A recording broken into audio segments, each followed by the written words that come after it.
Garis takdir menolak dihapus. Episode 2. Sumpah dua hati yang terikat. Setahun setelah runtuhnya dinasti Hendra Santoso, Pondok Akina telah berdiri dengan anggun. Hubungan Ayunda dan Eliano pelan-pelan tumbuh menjadi benih cinta yang tulus. Namun, kedamaian mereka terusik ketika sebuah sketsa baru muncul sendiri di buku usang tersebut. Bukan lagi gambar hantu penuh dendam, melainkan sketsa sepasang pengantin yang berlumuran darah, lengkap dengan inisial nama mereka berdua. Seseorang atau sesuatu dari masa lalu menginginkan mereka mati bersama. Bab 1. Denyut baru di Pondok Akina. Setahun berlalu sejak badai konspirasi besar itu mereda, membawa pergi seluruh kabut hitam yang menyelimuti Jakarta.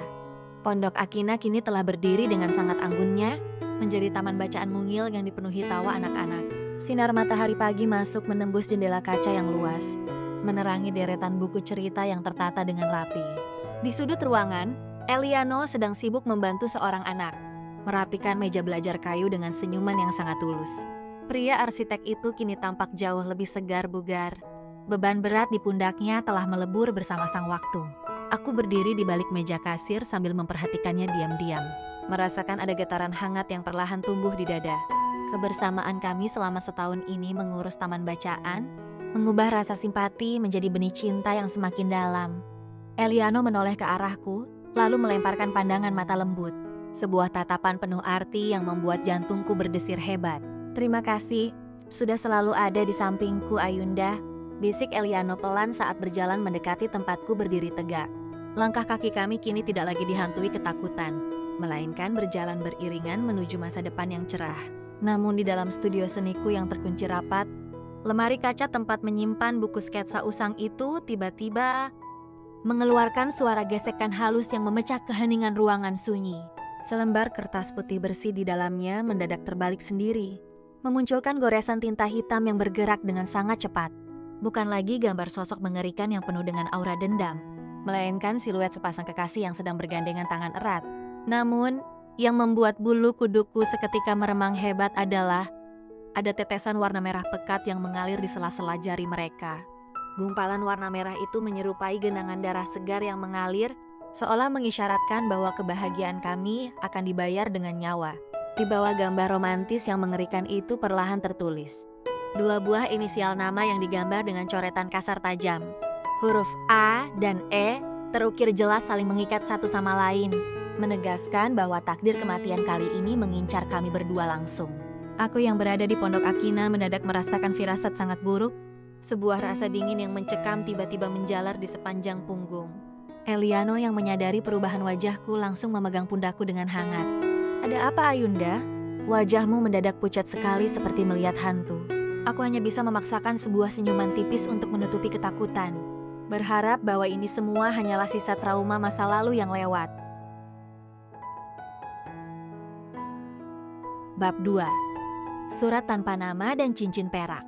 Malam harinya studio seni terasa jauh lebih dingin dari biasanya, membuatku melangkah ragu mendekati lemari kaca di sudut ruangan. Aku membuka pintunya dengan tangan yang sedikit gemetar karena takut, lalu mengambil buku sketsa usang yang permukaannya terasa sangat beku. Siluet sepasang kekasih berlumuran darah itu masih tercetak di sana, menatapku dengan kebisuan yang jauh lebih mengerikan daripada jeritan hantu. Inisial nama kami berdua seolah mengunci sebuah takdir baru yang gelap, mengoyak kembali kedamaian yang baru saja setahun ini kami bangun bersama. Tiba-tiba terdengar suara ketukan pintu dari arah luar depan studio, membuatku terlonjak kaget hingga hampir menjatuhkan buku di genggaman. Aku segera menyimpan kembali buku itu, lalu berjalan membuka pintu, menemukan sebuah amplop coklat besar tergeletak di atas keset kaki. Tidak ada nama pengirim ataupun alamat asal yang tertulis di sana. Hanya ada aroma wangi bunga melati yang sangat menyengat hidung. Saat aku merobek segel amplop itu dengan perasaan penuh was-was, sebuah cincin perak kuno bermata merah darah terjatuh ke lantai kayu. Di dalam amplop juga terdapat selembar surat dengan tulisan tangan rapi. "Cinta yang tumbuh di atas tanah kutukan tidak akan pernah abadi." Langkah kaki seseorang terdengar mendekat dari arah koridor yang gelap, memaksa jantungku berdegup kencang menanti siapakah sosok yang datang itu. Bayangan tubuh tinggi besar perlahan muncul dari balik kegelapan malam, membuatku refleks mundur beberapa langkah ke belakang dengan perasaan sangat cemas. Namun sedetik kemudian helaan napas lega berembus dari sela bibirku saat cahaya lampu koridor menampilkan wajah Eliano yang tersenyum sangat manis. Pria itu datang membawakan secangkir coklat hangat kesukaanku yang masih mengepul. Aku melihat lampu studiomu masih menyala, jadi aku memutuskan untuk mampir. Pandangan mata Eliano mendadak teralihkan ke arah lantai kayu bawah kaki kami. Menatap bingung sebuah cincin perak bermata merah yang baru saja terjatuh. Eliano membungkuk mengambil cincin kuno itu dengan dahi yang berkerut dalam, merasakan aura dingin yang aneh saat logam tersebut menyentuh kulit telapaknya. Ayunda, dari mana kamu mendapatkan cincin perak sekuno dan seaneh ini? Tanya Eliano dengan nada suara yang berubah menjadi sangat serius sekali. Aku tidak bisa lagi menyembunyikan kenyataan pahit ini sendirian dari dirinya, lalu menyodorkan kertas surat tanpa nama yang baru saja aku baca tadi. Mata Eliano bergerak cepat membaca baris demi baris kalimat ancaman itu. Gorak ketakutan sekaligus kemarahan besar seketika melintas di wajah tampannya. Teror ini belum selesai. Ada seseorang yang sedang mengintai kita berdua, bisik Eliano lirih sambil menggenggam jemariku erat untuk menenangkan badai di dada. Pria itu menarikku ke dalam pelukannya dengan sangat erat sekali, menyalurkan rasa hangat yang seketika menghalau hawa dingin mencekam di ruangan. Aku bersumpah dengan segenap jiwaku, tidak akan membiarkanmu terluka, Ayunda. Ucap Eliano dengan bisikan tegas yang bergetar penuh emosi jiwa yang dalam. Di tengah rasa takut yang melanda, detak jantungnya yang berpacu cepat menjadi satu-satunya melodi penenang yang membuatku merasa sangat aman dan dilindungi. Kami berdua tahu bahwa kedamaian setahun ini hanyalah sebuah jeda singkat, sebelum badai misteri yang jauh lebih gelap kembali datang menjemput takdir. Cincin perak bermata merah di dalam genggaman tangan erat Eliano mendadak memancarkan sekelebat cahaya merah redup yang sangat mengerikan seperti mata iblis. Aku melepaskan pelukan perlahan lalu menatap lurus ke arah jendela kaca, merasakan seolah ada sepasang mata tak kasat mata sedang mengawasi kami. Di luar sana, kegelapan malam Jakarta tampak menyimpan rahasia yang teramat kelam, siap menelan kembali dua jiwa yang mengira telah berhasil lolos dari petaka. Besok kita harus mencari tahu asal-usul cincin kuno berdarah ini, ujar Eliano sambil menyimpan surat ancaman itu ke dalam saku kemejanya. Ikatan cinta yang baru saja mekar di antara kami berdua malam ini resmi menjadi target utama dari sebuah permainan dendam yang belum tuntas. Bab 3. Jejak pemilik cincin.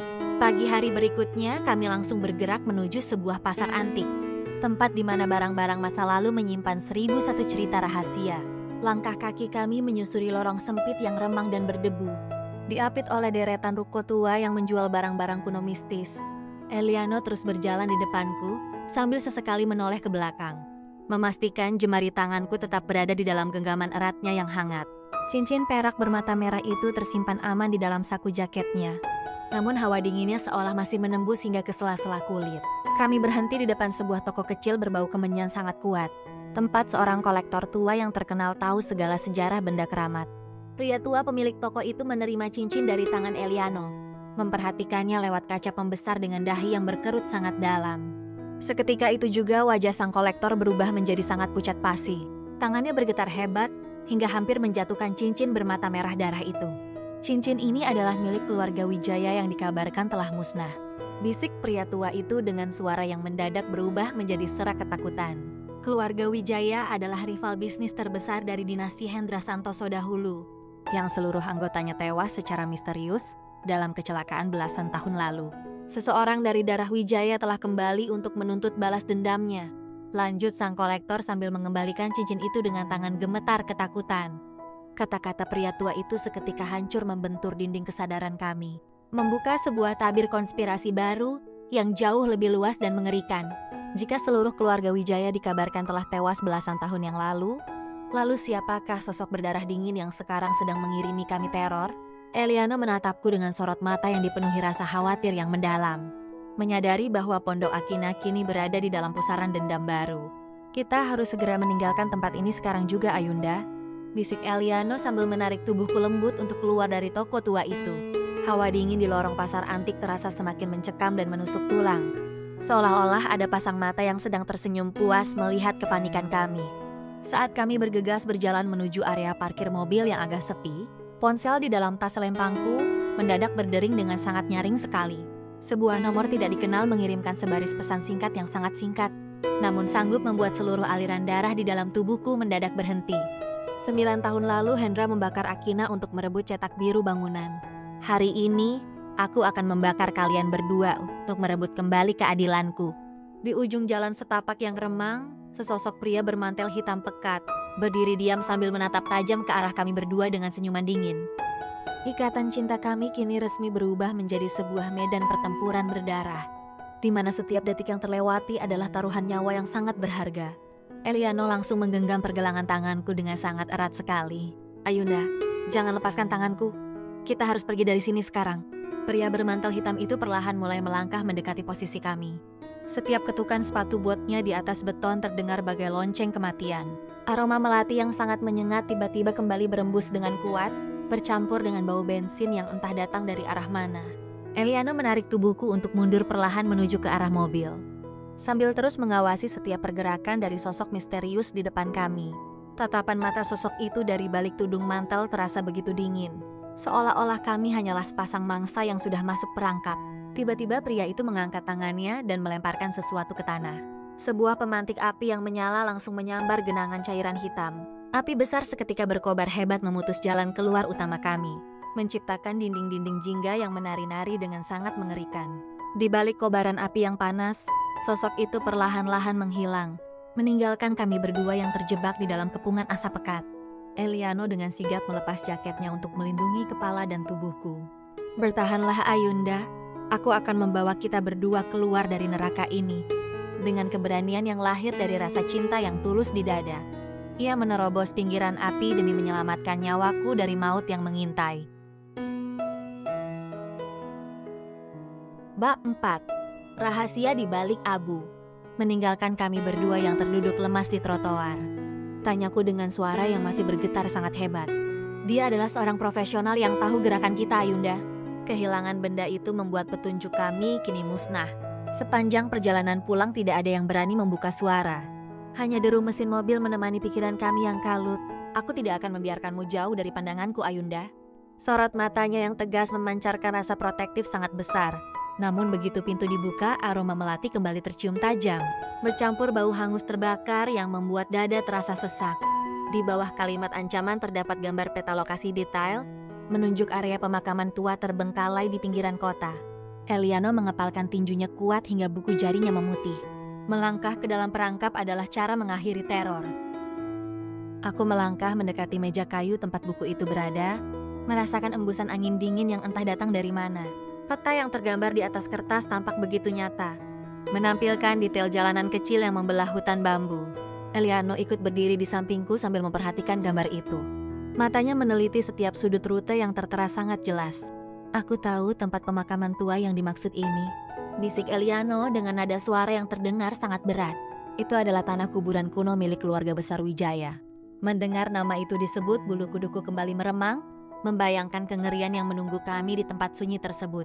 Namun melihat sorot mata Eliano yang begitu penuh keyakinan, rasa takut di dalam dadaku perlahan-lahan mulai memudar.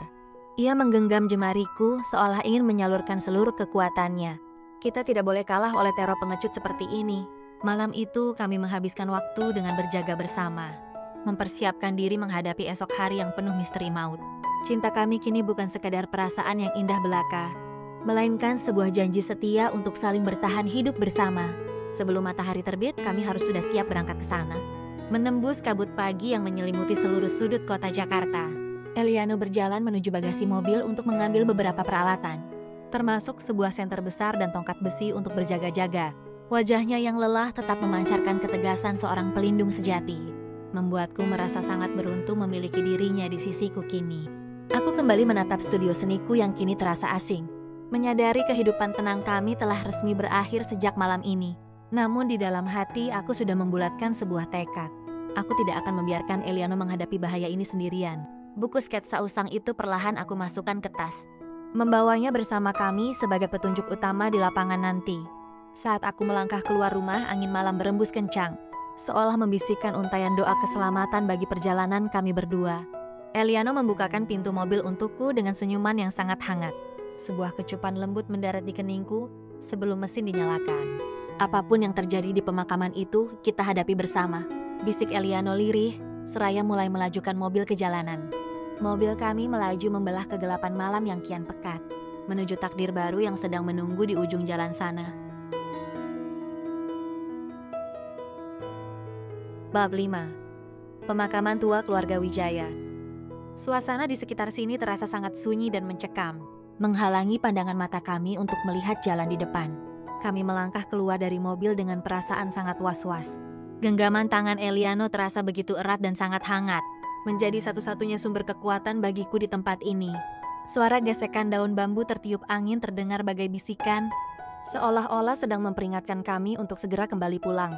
Papan nama di atas gerbang itu sudah tampak berkarat, namun tulisan makam keluarga Wijaya masih terbaca sangat jelas. Di dalam area pemakaman batu-batu nisan berjejer dengan kaku. Semuanya tertutup oleh lumut hijau dan dedaunan yang kering. Di ujung area pemakaman sebuah bayangan hitam tampak berdiri, menunggu kedatangan kami di samping sebuah makam yang megah.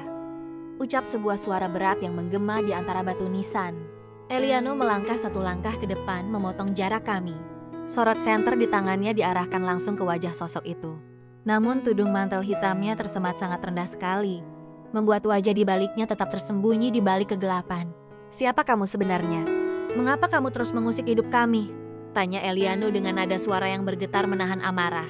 Pria misterius itu tertawa kecil, suara tawa yang sangat dingin, seolah sedang mengejek keberanian kami yang datang menyerahkan nyawa. Tangannya yang bersarung tangan hitam perlahan membuka tudung kepala, menampilkan sebuah wajah yang dipenuhi oleh bekas luka bakar parah.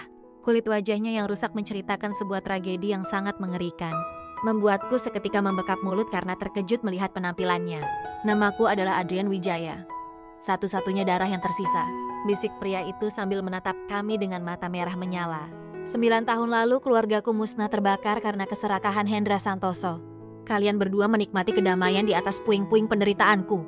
Eliano mencoba menjelaskan bahwa kami tidak terlibat dengan masa lalu. Namun Adrian sudah dibutakan oleh rasa dendam yang teramat dalam. Ia mengangkat korek api kuningannya tinggi-tinggi ke atas udara, siap memicu sumbu ledak yang ternyata sudah tertanam di sekitar makam. Aku mencengkeram lengan jaket Eliano dengan sangat erat sekali, merasakan detak jantungku sendiri yang berpacu kian liar tak menentu. Udara di sekitar makam tua ini terasa semakin pekat dan menyesakkan, terkontaminasi oleh aroma bensin yang rupanya sudah disiramkan ke tanah. Adrian, dengarkan kami dulu. Hendra Santoso sudah menerima balasannya.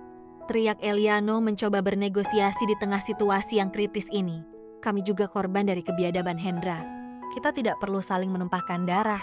Namun Adrian hanya tersenyum sinis mendengarkan ucapan tulus Eliano.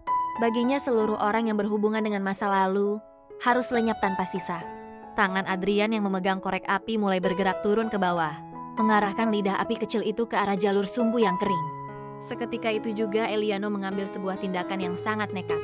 Ia menerjang tubuh Adrian dengan segenap kekuatan yang ia miliki. Senter di tangan Eliano terlempar ke tanah dan menggelinding jauh, meninggalkan area pemakaman dalam kondisi remang-remang yang sangat mencekam. Kedua pria itu bergulingan di atas tanah makam yang basah oleh embun, saling berebut korek api kuningan yang menjadi kunci keselamatan kami semua. Aku berdiri terpaku dengan rasa panik yang sudah memuncak di ubun-ubun. Bingung harus berbuat apa untuk membantu pria yang sangat aku cintai itu. Tiba-tiba sebuah suara dentuman keras terdengar memecah keheningan malam, diikuti oleh kilatan api yang mulai menjalar di sudut makam tua. Adrian berhasil memicu sebagian sumbu sebelum tubuhnya dikunci oleh Eliano, membuat dinding api kembali berkobar memisahkan posisiku dengan mereka berdua. Ayunda, cepat lari dari sini. Selamatkan dirimu terlebih dahulu, teriak Eliano dari balik kepulan asap hitam yang mulai membubung tinggi. Namun aku menolak untuk berbalik arah dan meninggalkan Eliano di dalam neraka. Sumpah hati yang telah terikat membuatku siap mempertaruhkan segalanya malam ini.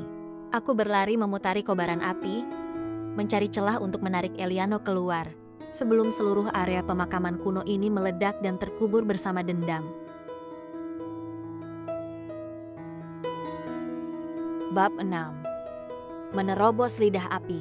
Asap hitam tebal bergulung-gulung naik ke langit yang gelap, menutupi pandangan mataku yang mulai terasa sangat perih sekali. Suara batuk Eliano terdengar samar di antara gemeretak api, menjadi pemandu arah bagiku untuk melangkah di tanah makam. Aku menarik baju kaosku ke atas untuk menutupi hidung, menerobos semak belukar yang mulai terbakar oleh percikan bensin. Setiap langkah kaki yang aku ambil terasa begitu berat. Namun bayangan kehilangan Eliano membuat rasa takutku seketika sirna. Aku melihat Eliano masih bergulat hebat menahan tubuh Adrian di atas tanah yang kini mulai dikepung oleh jilatan api.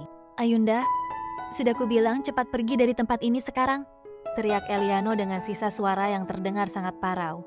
Aku tidak memedulikan larangan itu dan terus mendekati mereka. Mataku menangkap sebuah balok kayu tebal di dekat nisan. Tanpa berpikir panjang, aku langsung mengambil balok kayu tersebut, lalu mengayunkannya kuat-kuat ke arah pundak belakang tubuh Adrian. Pria bermantel hitam itu berteriak kesakitan lalu langsung terjerembab. Genggaman tangannya pada kerah baju Eliano seketika terlepas tak berdaya. Eliano memanfaatkan momen emas itu untuk segera bangkit berdiri, menarik pergelangan tanganku untuk menjauh dari posisi Adrian berada. Namun Adrian yang terluka ternyata masih belum mau menyerah. Ia merangkak di atas tanah sambil tertawa seperti orang gila. "Kalian tidak akan pernah bisa keluar dari tempat ini hidup-hidup," pekik Adrian seraya melemparkan korek api terakhir ke arah sumbu utama. Ledakan yang jauh lebih besar seketika terjadi di belakang kami, menggetarkan tanah pemakaman dan meruntuhkan beberapa nisan batu kuno. Eliano langsung mendekap tubuhku erat, gulingkan kami ke tanah, melindungi punggungku dari hujan kerikil dan abu panas yang berterbangan. Di tengah kobaran yang kian membesar, kami harus segera berlari, mencari jalan keluar sebelum hutan bambu ikut terbakar habis. Dinding api yang membara kini menjulang tinggi di depan kami, menutup jalan setapak yang tadi kami lewati saat masuk ke sini.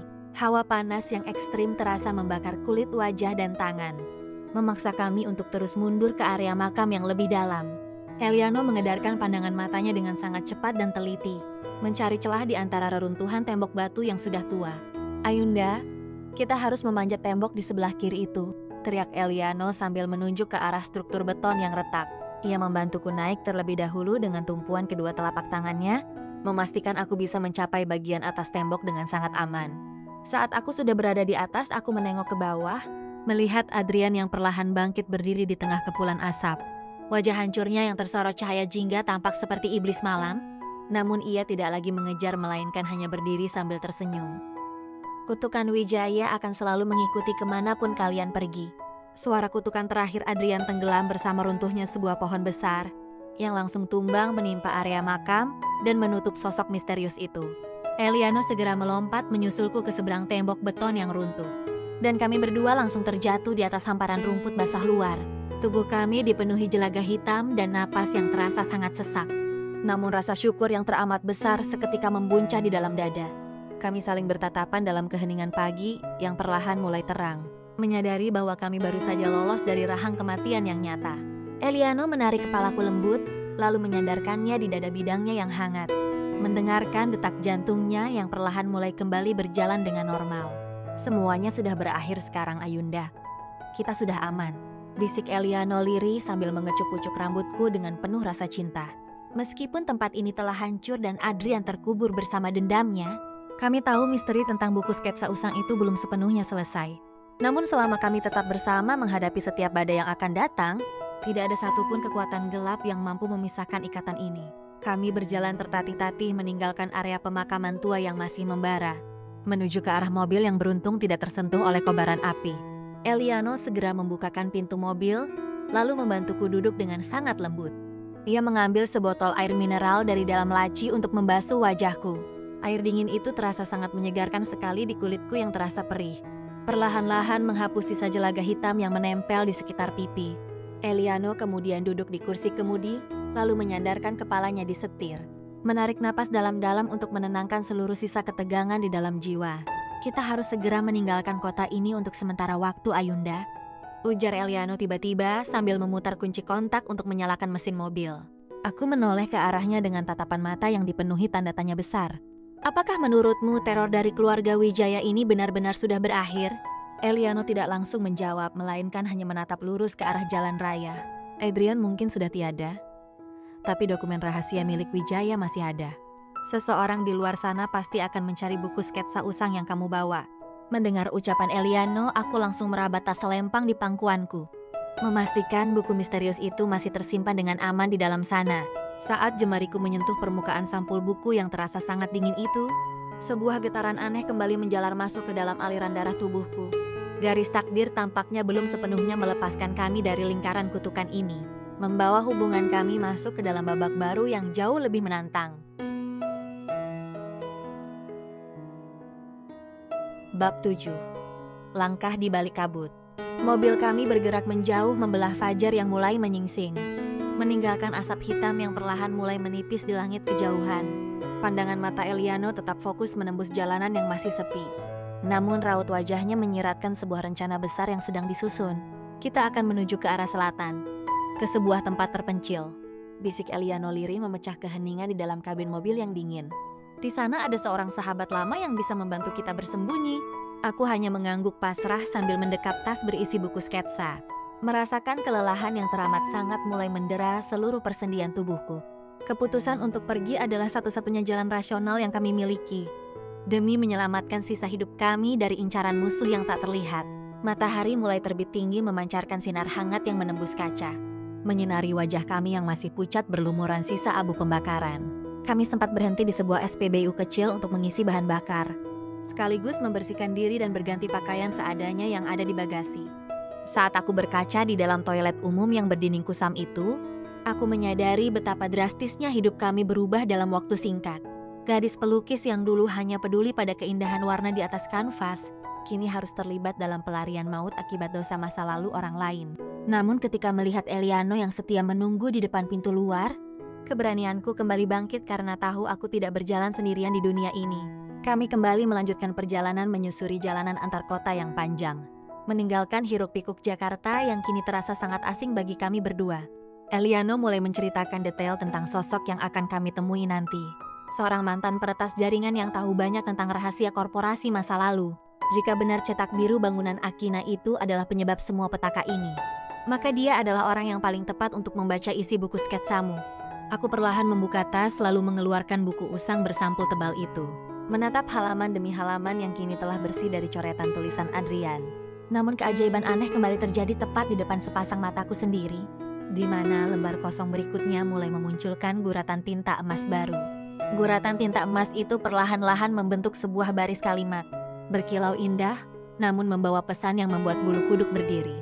Rahasia sejati tidak terkubur di tanah, melainkan mengalir di air. Begitu bunyi tulisan gaib yang mendadak muncul di atas kertas usang. Eliano sempat melirik ke arah buku yang sedang aku pegang erat.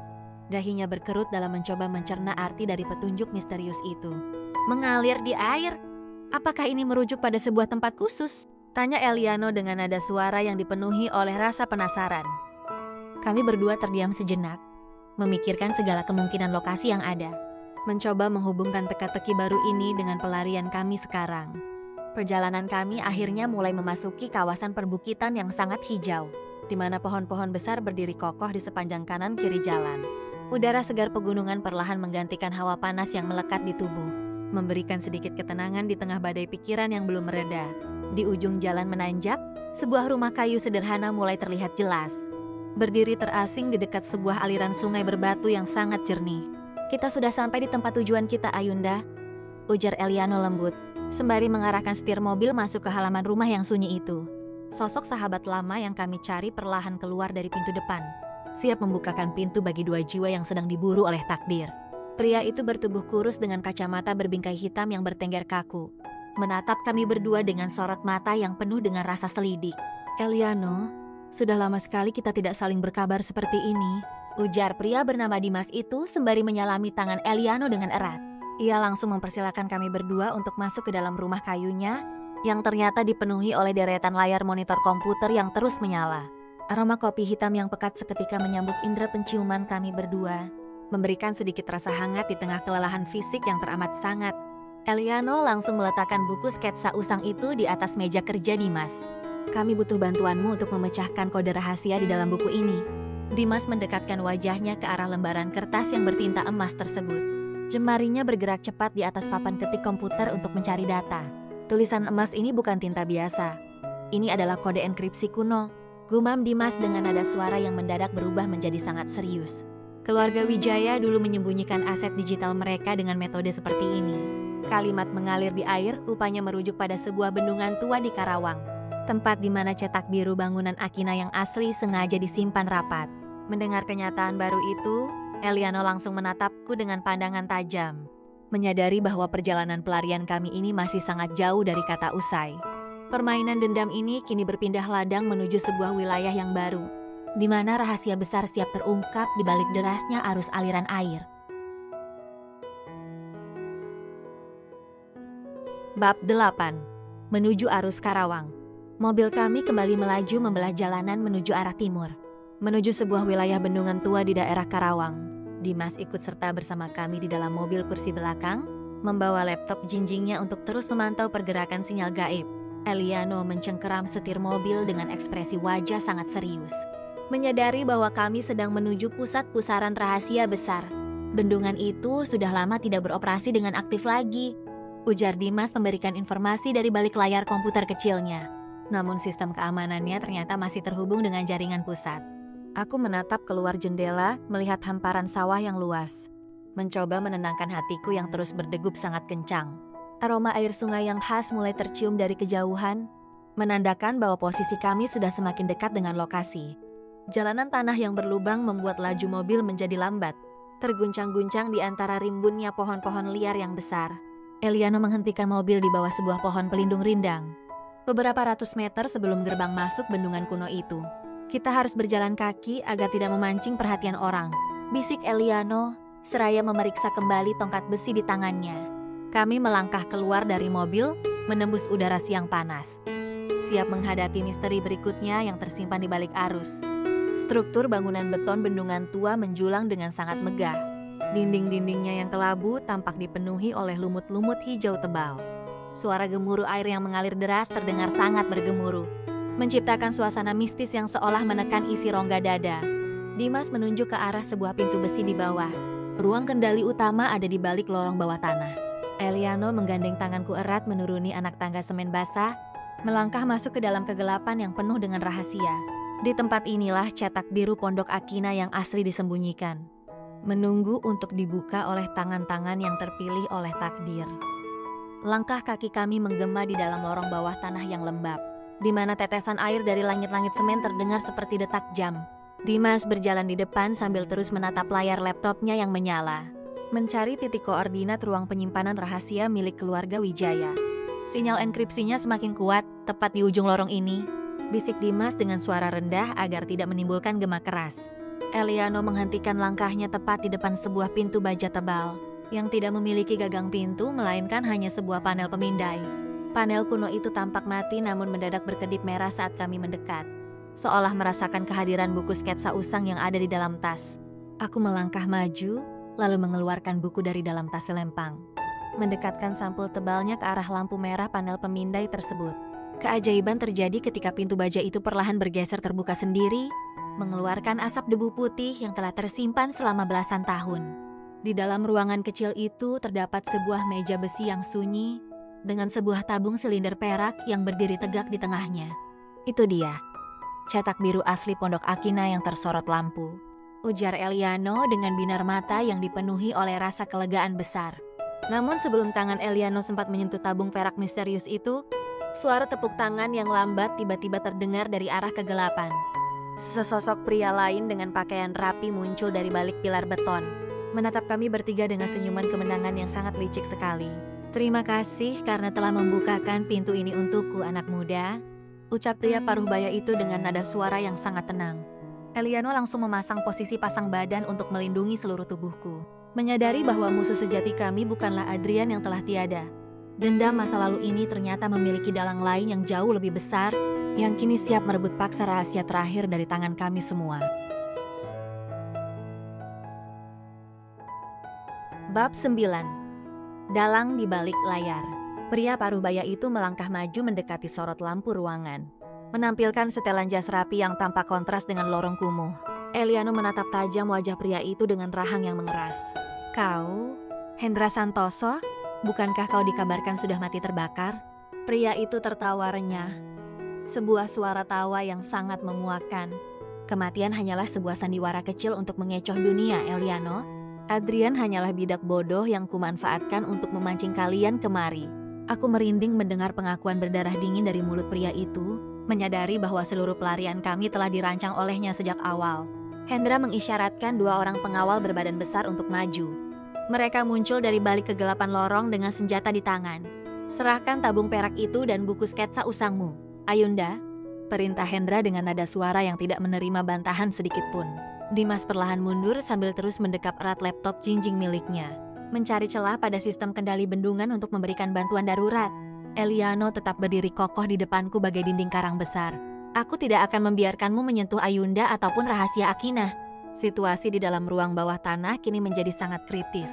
Taruhan nyawa kembali dimulai di bawah kepungan para pengawal bersenjata. Tiba-tiba Dimas menekan satu tombol enter pada papan ketik laptopnya, membuat seluruh lampu di dalam ruangan bawah tanah seketika padam. Suara alarm bahaya bendungan tua langsung meraung-raung dengan sangat keras, menciptakan kepanikan massal di antara para pengawal Bapak Hendra. "Ayunda, ambil tabung itu sekarang juga," teriak Eliano dengan lantang. Bersamaan dengan suara hantaman fisik saat ia menerjang pengawal terdekat. Dalam kegelapan yang pekat, aku meraba-raba permukaan meja besi, merasakan dinginnya tabung perak yang menjadi kunci segala misteri ini. Begitu jemariku berhasil memeluk tabung itu, aku langsung berbalik berlari. Mengikuti suara petunjuk Eliano yang sedang bertarung demi keselamatan kami. Langkah kakiku terasa sangat berat saat menerobos kegelapan yang pekat, sementara suara hantaman fisik dan teriakan amarah bergema di belakangku. Dimas dengan sigap menyalakan lampu senter kecil dari ponsel pintarnya, memberikan sedikit berkas cahaya untuk memandu jalan keluar kami dari ruangan.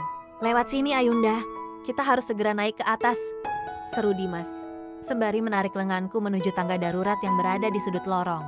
Namun, derap langkah kaki yang berat dari arah belakang menandakan sorot lampu senter mereka mulai menembus lorong, memburu bayangan kami, yang terus bergerak cepat menaiki anak tangga semen yang lembab.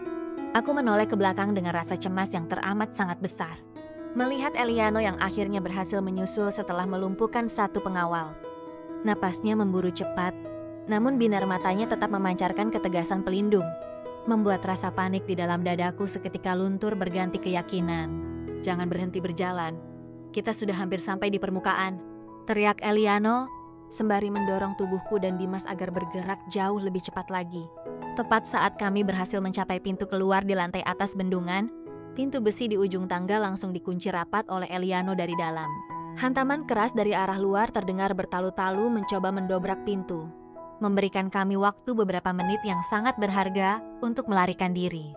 Kami berlari keluar menuju hamparan terbuka di atas dinding bendungan tua, di mana angin siang karawang berembus kencang menerpa wajah kami yang lelah.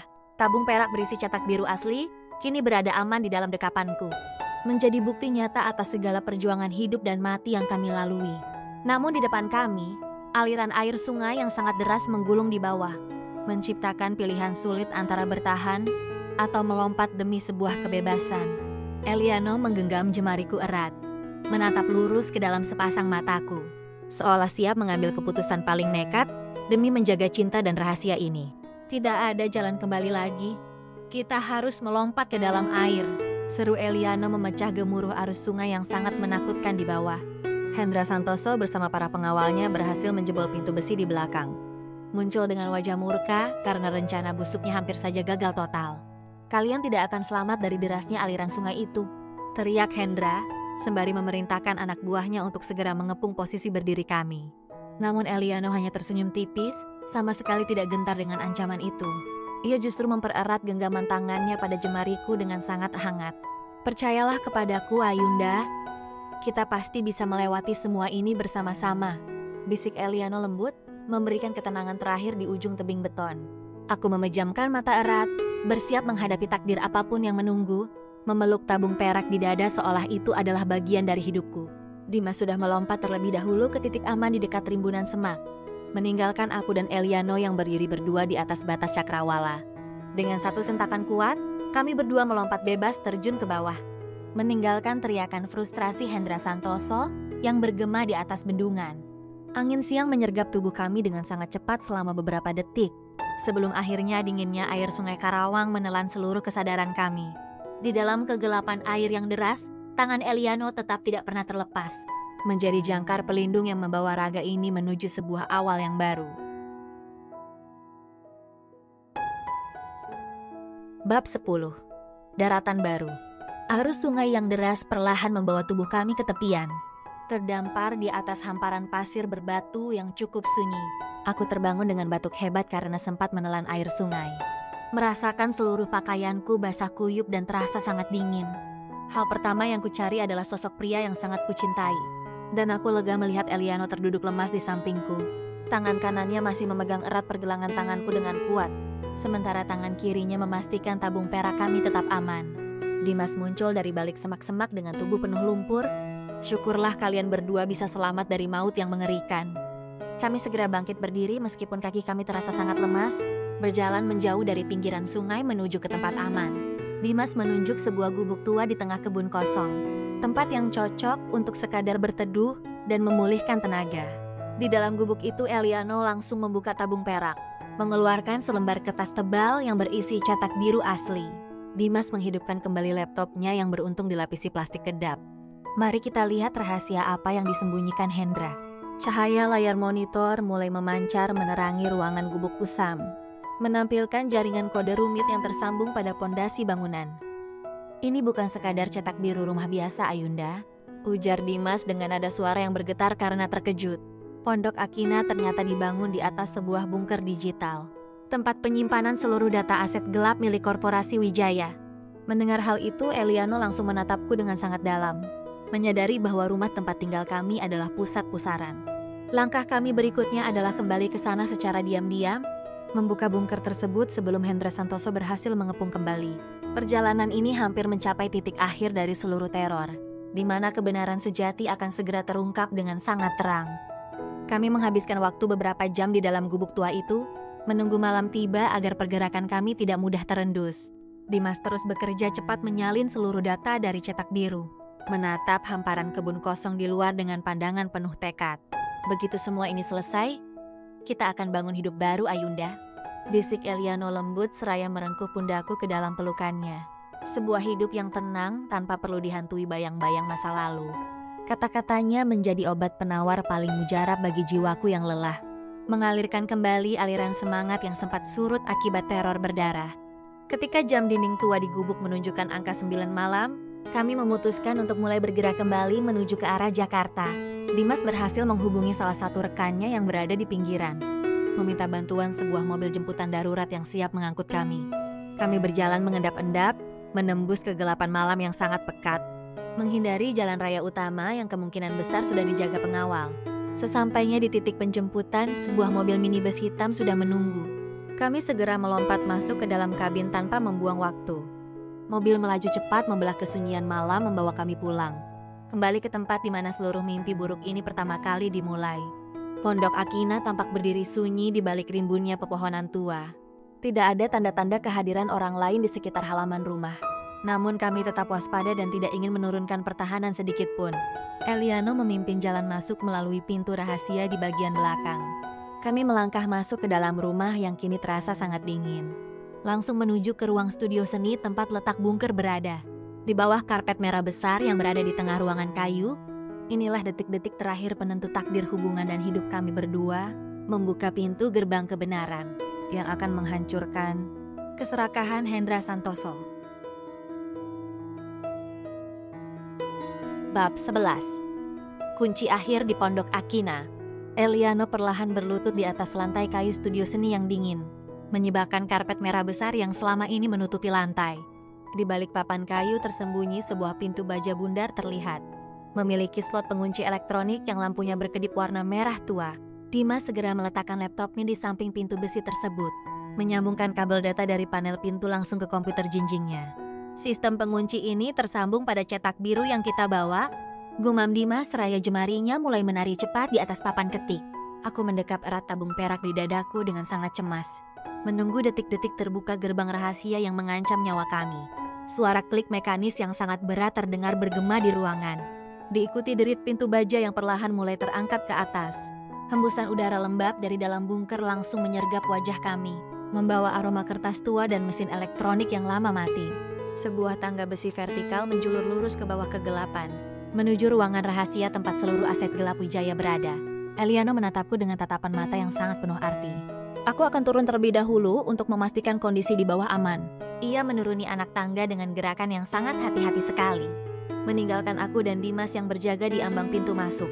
Aman, Ayunda, Dimas, kalian berdua bisa segera turun kemari, panggil Eliano dari arah bawah dengan suara yang sedikit bergema. Kami berdua segera menyusul menuruni tangga besi itu perlahan-lahan, masuk ke dalam sebuah ruangan laboratorium digital yang sangat luas. Deretan pelayan komputer berukuran raksasa berjejer di kanan kiri, menyimpan memori hitam yang selama ini diburu oleh Hendra Santoso. Di tengah ruangan terdapat sebuah meja kontrol utama bersorot lampu, tempat di mana seluruh kebenaran masa lalu siap untuk diunduh habis. Namun sebelum Dimas sempat menyentuh saklar utama di meja kontrol, terdengar suara langkah kaki berat menuruni tangga besi di belakang. Kami bertiga seketika menoleh dengan jantung yang berdegup kencang sekali, menatap ujung tangga besi yang tertutup oleh kepulan debu tipis. Hendra Santoso melangkah turun dengan senyuman kemenangan yang sangat sinis, diikuti oleh dua pengawal bersenjata yang langsung menodongkan moncong laras. "Kalian benar-benar tikus kecil yang sangat cerdas dan berguna," ucap Hendra sembari menepuk-nepuk pakaian jasnya yang sedikit kotor. "Terima kasih karena sudah menuntunku langsung ke jantung kekayaan Wijaya." Rupanya sebuah alat pelacak kecil telah terpasang di tabung perak, membuat pelarian kami ke Pondok Akina ini menjadi bumerang yang mematikan. Eliano langsung bergeser ke depan, menyembunyikan tubuhku di balik punggungnya, siap mempertaruhkan sisa napas terakhirnya demi melindungiku dari maut. Hendra melangkah mendekati meja kontrol utama dengan pandangan mata serakah, memerintahkan Dimas untuk segera menyalakan seluruh pelayan komputer raksasa. "Cepat aktifkan sistemnya, atau gadis pelukis ini akan mati di tempat," ancam Hendra sembari merebut pistol dari tangan salah satu pengawalnya. Dimas menatap Eliano, lalu perlahan melangkah maju menuju saklar utama. Jemarinya gemetar saat mulai menekan tombol-tombol pengaktifan daya listrik. Seketika itu juga, deretan mesin komputer raksasa mulai berdengung keras, memancarkan lampu-lampu indikator warna biru dan hijau yang sangat terang. Namun di balik kepasrahan Dimas, aku melihat sebuah kedipan mata rahasia, sebuah tanda bahwa ia sedang mengaktifkan perangkap digital pemusnah massal. Saat layar utama menampilkan persentase unduhan data aset gelap tersebut, Dimas tiba-tiba menekan tombol darurat yang terkunci di pojok meja. "Sistem ini tidak akan memberikan datanya kepada seorang pembunuh, Hendra," teriak Dimas bersamaan dengan munculnya peringatan bahaya di seluruh layar. Lampu ruangan bunker seketika berubah menjadi warna merah darah yang mencekam, diikuti oleh suara sirine yang meraung-raung memekakan rongga telinga kami. Sistem pengunci otomatis mulai bergerak menutup kembali pintu baja di atas, mengurung kami semua di dalam laboratorium bawah tanah yang siap meledak.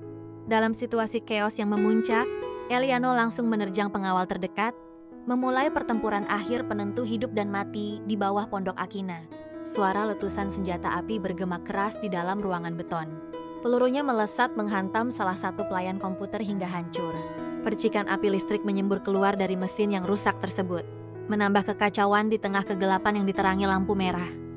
Eliano dengan sangat gesit berhasil merebut senjata dari pengawal pertama, lalu menggunakan gagang pistol untuk memukul mundur lawan di depannya. Sementara itu, Hendra Santoso tampak panik melihat layar monitor utama, di mana persentase penghapusan data justru berjalan dengan sangat cepat.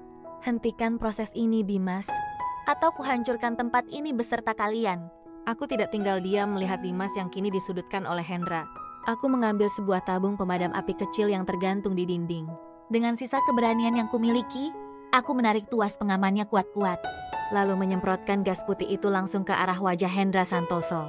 Pandangan pria tua itu seketika terhalang oleh kabut putih yang tebal, membuatnya terbatuk-batuk hebat dan kehilangan arah bidikan senjatanya. Dimas memanfaatkan momen itu untuk langsung merebut sisa tabung perak kami, sementara Eliano berhasil melumpuhkan pengawal terakhir dengan satu bantingan keras. Teriak Dimas sembari menunjuk ke arah tangga besi yang mulai tertutup pintu. Eliano langsung menyambar pergelangan tanganku dan menarikku berlari kencang, melompati reruntuhan kabel dan mesin yang mulai mengeluarkan asap tebal. Kami bertiga berebut menaiki anak tangga besi sebelum pintu baja menutup rapat, merasakan getaran hebat dari dasar bumi yang mulai mengguncang pondasi rumah. Tepat ketika tubuh kami berhasil keluar dan merangkak di lantai studio seni, pintu baja di bawah mengunci dengan dentuman yang sangat keras sekali. Suara ledakan diredam oleh beton tebal terdengar dari bawah kaki kami, menandakan bahwa seluruh aset gelap dan keserakahan Hendra telah musnah. Kami terengah-engah di atas lantai kayu, menyadari bahwa fajar yang baru siap menyambut kemenangan kami atas kegelapan masa lalu yang panjang. Bab 12. Fajar baru di Pondok Akina. Sinar matahari pagi menerobos masuk melalui celah jendela studio, mengusir sisa-sisa kegelapan malam yang penuh dengan ketegangan. Asap tipis yang sempat keluar dari sela lantai kini telah hilang, meninggalkan keheningan yang begitu damai di dalam seluruh ruangan. Kami bertiga masih terduduk di atas lantai kayu yang hangat, menatap langit-langit rumah dengan perasaan lega yang amat sangat. Teror panjang yang selama ini membayangi langkah kaki kami berdua, akhirnya runtuh bersama hancurnya ruang bawah tanah Pondok Akina. Eliano perlahan membalikkan badannya lalu menggenggam kedua telapak tanganku. Sepasang matanya memancarkan kedamaian yang sudah lama tidak kulihat. Dimas berdiri sambil merapikan tas laptop jinjingnya yang berdebu. Ia tersenyum tipis melihat kami berdua yang saling mendekap erat. Semua data hitam milik korporasi Wijaya sudah terhapus total, ujar Dimas sembari melangkah perlahan menuju ke arah pintu keluar. Hendra Santoso tidak akan pernah bisa mengusik kehidupan kalian lagi. Kami mengantar Dimas hingga ke depan halaman rumah yang asri, melepas kepergian sahabat baik yang telah mempertaruhkan nyawa demi kami. Kini, di bawah rindangnya pepohonan hijau yang tumbuh dengan subur, hanya ada aku dan Eliano yang berdiri menatap masa depan baru. Aku mengambil buku sketsa usang yang kini permukaannya memutih. Seluruh guratan tinta emas dan coretan mistis telah lenyap tanpa sisa. Buku itu kini kembali menjadi lembaran kertas kosong yang bersih, siap untuk diisi dengan lukisan-lukisan indah tentang kebahagiaan kami. Eliano merangkul pundakku dengan sangat lembut dari arah samping, mengecup keningku lama di bawah kehangatan fajar yang kian terang. Mari kita mulai lembaran baru hidup kita dari sini, Ayunda, bisik Eliano penuh cinta, menutup akhir dari sebuah pelarian maut. Cinta kami yang sempat diuji oleh api dan dendam masa lalu, kini tumbuh abadi bagai melodi indah yang tak akan pernah pudar. Kami berdua melangkah kembali ke dalam area ruang studio seni, melihat sekeliling ruangan yang kini terasa jauh lebih lapang. Meja kerja tempatku biasa melukis masih berdiri dengan sangat kokoh, menunggu jemariku untuk kembali menari di atas permukaan kain kanvas. Eliano berjalan mendekati jendela besar yang menghadap langsung ke taman, membuka tirainya lebar-lebar agar udara segar bisa masuk bersirkulasi. Rumah ini sekarang benar-benar menjadi milik kita sepenuhnya, Ayunda, ujar Eliano sambil membalikkan badan dan melemparkan senyuman hangatnya. Tidak ada lagi rasa was-was setiap kali mendengar langkah kaki asing, atau ketakutan mendalam saat malam mulai larut menjemput kesunyian malam. Aku meletakkan buku sketsa yang kini telah menjadi kosong tersebut tepat di atas meja kayu bersama dengan beberapa palet warna lamaku.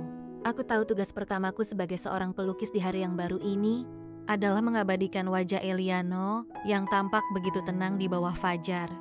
Eliano melangkah mendekat, lalu menggenggam jemariku dengan sangat lembut, membawa tubuhku masuk ke dalam dekapan dadanya yang bidang dan hangat. Kami berdua berdiri membisu menikmati detak jantung yang saling bersahutan, merayakan kemenangan atas takdir kelam yang berhasil kami patahkan bersama. Matahari kini telah terbit seutuhnya, menyinari setiap sudut Pondok Akina, menandakan bahwa lembaran kisah baru yang penuh kebahagiaan telah resmi dimulai. Beberapa bulan telah berlalu sejak malam menegangkan di bawah tanah. Pondok Akina kini telah sepenuhnya berubah menjadi rumah yang penuh kehangatan. Aroma cat minyak dan pelarut kanvas kembali memenuhi ruang studio seni, berbaur dengan wangi seduhan kopi hitam yang selalu disiapkan Eliano setiap pagi. Tidak ada lagi ketakutan yang mencekam atau pelarian di bawah bayang-bayang maut. Yang tersisa hanyalah kedamaian sejati yang tumbuh subur di dalam hati kami. Buku sketsa usang yang dulu membawa kutukan kini tersimpan rapi di dalam lemari kaca, menjadi saksi bisu sebuah perjuangan besar yang berhasil kami menangkan bersama. Pagi ini, sebuah kanvas besar berukuran 1 meter berdiri tegak di tengah ruangan, menampilkan lukisan pemandangan Fajar Karawang yang berembus dengan sangat tenang. Di sudut kanan bawah kanvas tersebut, aku menggoreskan tanda tangan kecilku, menyelesaikan karya pertama yang lahir dari jiwa yang kini telah merdeka sepenuhnya. Eliano berjalan mendekat dari arah belakang, lalu melingkarkan lengannya di pinggangku, menyandarkan dagunya di bahuku sembari menatap lekat hasil karya jemariku. Lukisan yang sangat indah, Ayunda. Kau berhasil menangkap jiwa dari tempat itu, bisik Eliano lirih. Sebuah kecupan lembut mendarat di pipiku dengan penuh rasa cinta. Kami tahu bahwa hidup tidak akan pernah luput dari datangnya badai yang baru, namun ketakutan masa lalu tidak akan pernah lagi mampu menggoyahkan langkah kami. Selama jemari ini tetap saling bertautan dan rasa percaya tetap terjaga dengan erat, setiap lembar kehidupan ke depan akan selalu kami lukis dengan warna kebahagiaan.